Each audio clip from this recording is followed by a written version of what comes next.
देसी जर्सी में क्या, थोड़ा सा इस बात को समझ लें। पहले आध्यात्मिक अंतर को समझिए, क्या अंतर है देसी और जर्सी गाय।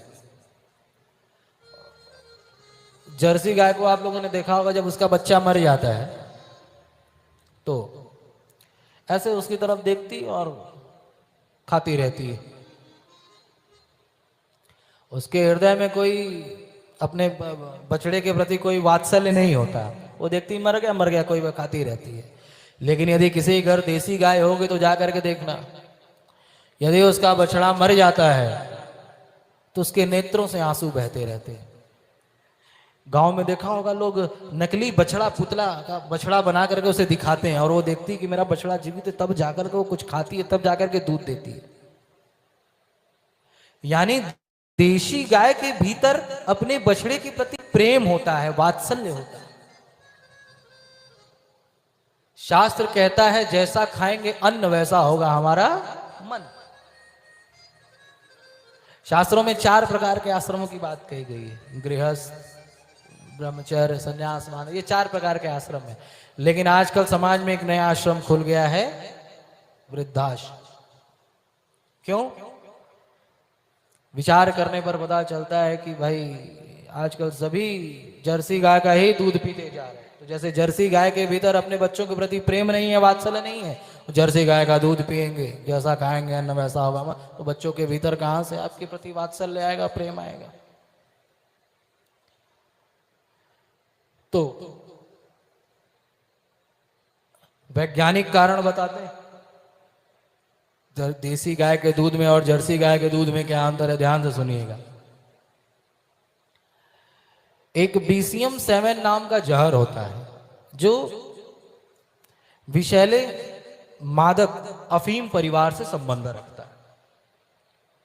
एक बार न्यूजीलैंड आदि देशों में कैंसर, शुगर, हार्ट अटैक रोगों के दरों की संख्या बढ़ने लगी, छोटे छोटे बच्चों को भी हो जाने लगा। तो वहां की सरकार ने रिसर्च कराया कि भाई देखो भी इन रोगों की इस जो संख्या बढ़ती जा रही है, इसके पीछे क्या कारण है। खोज करते करते करते करते करते पता चला कि ये जो BCM 7 नाम का जहर है, इसी के कारण इन रोगों की दरों की संख्या बढ़ती जा रही है। कहा कि भाई ये BCM 7 नामक जहर कहां सबसे अधिक पाया जा रहा है। सर्च करते करते करते करते करते वहां के जब डेयरी उद्योगों पर सर्च किया गया, तब पता चला कि जर्सी गाय के दूध में BCM 7 नाम का जहर सबसे अधिक पाया जा रहा है। वहां की सरकार ने उस पर बैन लगा दिया। जैसे यहाँ तंबाकू के पैकेट के ऊपर लिखा होता है ना कि तंबाकू खाने से कैंसर होता है, वैसे ही वहां भी वो एक लेबल लगा होता है कि इस दूध को न पिए, इससे कैंसर होता है। और यहां हम बड़े आनंद के साथ उसे पी रहे हैं। फिर लोगों ने भाई कहा कि भाई देसी गाय का दूध, शास्त्रों में तो गाय के दूध की बड़ी महिमा सुनी, देसी गाय के दूध पर भी परीक्षण किया गया। तो आपको जानकर के आश्चर्य होगा, पूरे विश्व में एकमात्र भारतीय नस्ल की देशी गाय माता के दूध में ही वो BCM 7 नाम का जहर नहीं पाया जा रहा था। लोग कहते हैं महाराज जर्सी गाय दूध बहुत देती है, देसी गाय दूध कम देती है, इसलिए जर्सी गाय रखना पड़ता है। तो ये बताइए, अगर आपको 1 बाल्टी जहर दे दें और 1 बूंद अमृत, तो आप क्या पिएंगे? क्या पिएंगे मनोज जी? जहर पिएंगे, अमृत पिएंगे? उसी तरह जर्सी गाय का दूध चाहे कितना भी वो दूध दे दे, अमृत नहीं है, जहर है। और देसी गाय भले ही थोड़ा दूध दे, लेकिन यदि उसे आप पिएंगे तो आपके बाल बच्चों के भीतर, आपके भीतर अच्छे संस्कार आएंगे, शरीर से भी वो स्वस्थ रहेंगे। तो गाय माता के पेट की चिंता नहीं करते। नियम बना लीजिए, महीने में जितनी भी कमाई हो उसका 10वां हिस्सा किसी गौशाले में जाकर के दान करनी चाहिए, जहां पर गाय माता की सेवा हो रही हो।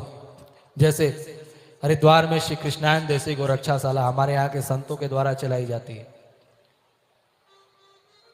वहां पर बड़े ही सुंदर तरीके से गाय माता की सेवा की जाती है। ऐसी सेवा आपको भारत में कहीं देखने को नहीं मिलेगी। हम लोगों ने देखा कि वहां पर गुरुदेव ने कहा, जब गौ सेवक रखे गए गाय की सेवा करने के लिए, तो मेरे गुरुदेव ने कहा कि उन गौ सेवकों को इतना वेतन दिया जाए कि इन्हें कभी घर की याद ना आए। ऐसा ना हो कि ये यहाँ बैठ करके जब गाय का दूध पिए, खीर खाएं, पूड़ी खाएं, तो इनके आंखों से आंसू आए कि मेरे घर वाले क्या खा रहे होंगे। तो पूरे साल का अनाज उन गौ सेवकों के घर पहले ही पहुंचा दिया जाता है, ताकि वो निश्चिंत होकर के गौ सेवा करें, और उनकी वेतन भी खूब गुरुदेव के द्वारा बढ़ा दी गई है, ताकि वो निश्चिंत होकर के बड़े प्रेम के साथ गाय माता की सेवा करे, गाय माता की देखभाल करे। वहां जाकर के कभी आपको हरिद्वार आना हुआ तो आप मेरे से संपर्क करके, या जो भी अंकित शर्मा जी, मनोज जी आ जाते, जो भी अपने सत्संग के भक्त हैं, आप किसी से भी संपर्क करके आप उस गौशाला में आइए, देखिए कैसे सेवा होती है। तो जहां कहीं भी गाय माता की सेवा हो रही हो, जा करके अपनी संपत्ति का 10वां हिस्सा गाय माता के लिए निकालना चाहिए। प्रेम से बोलिए गौ माता की जय हो।